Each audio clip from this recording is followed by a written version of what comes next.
Corinne Lepage, merci beaucoup de prolonger le débat avec nous. Le thème du débat, c'est l'empowerment à l'ère des réseaux sociaux. L'empowerment, concrètement, dans la vie politique et la vie publique, ça se traduit comment ?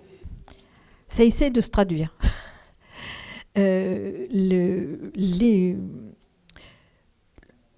L'augmentation massive du nombre de mouvements citoyens, de pétitions, grandes et petites, de participation, de volonté de participation des citoyens est en train de bouleverser la vie politique.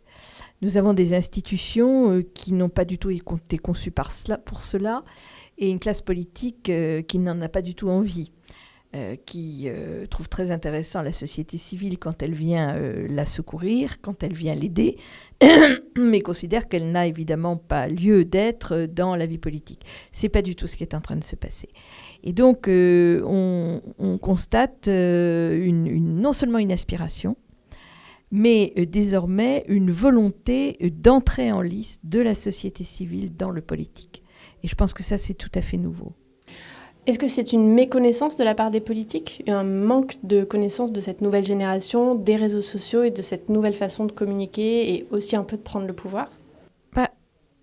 Je pense que pour certains d'entre eux, ils ne mesurent pas très bien ce dont il s'agit, mais pour l'immense majorité, c'est la défense d'un territoire. Tout simplement parce que le politique, c'est le pouvoir, même s'il est un peu érodé par rapport à ce qu'il a pu être.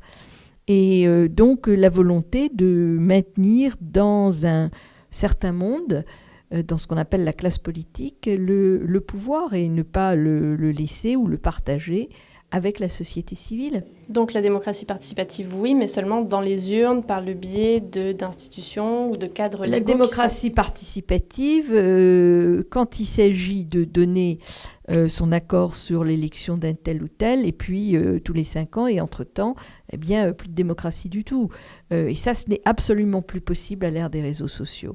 Et puis, j'ajouterais que les décisions que les politiques sont aujourd'hui amenés à prendre engagent la responsabilité de nos générations sur tant d'années, qu'on ne peut pas considérer qu'il y a en quelque sorte un mandat qui est fait pour décider de choses aussi importantes que l'investissement dans le changement climatique ou les OGM ou les nanotech ou tout ce que vous voudrez.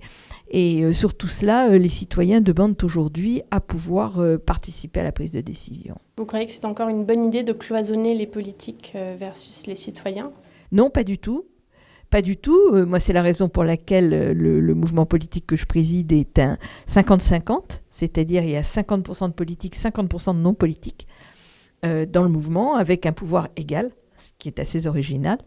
Je pense qu'on a besoin de l'expérience des politiques, parce qu'effectivement, il y a des règles du jeu, il y a des compétences, il y a des choses à savoir, mais qu'on ne peut pas accepter qu'ils préemptent la totalité du pouvoir de décision.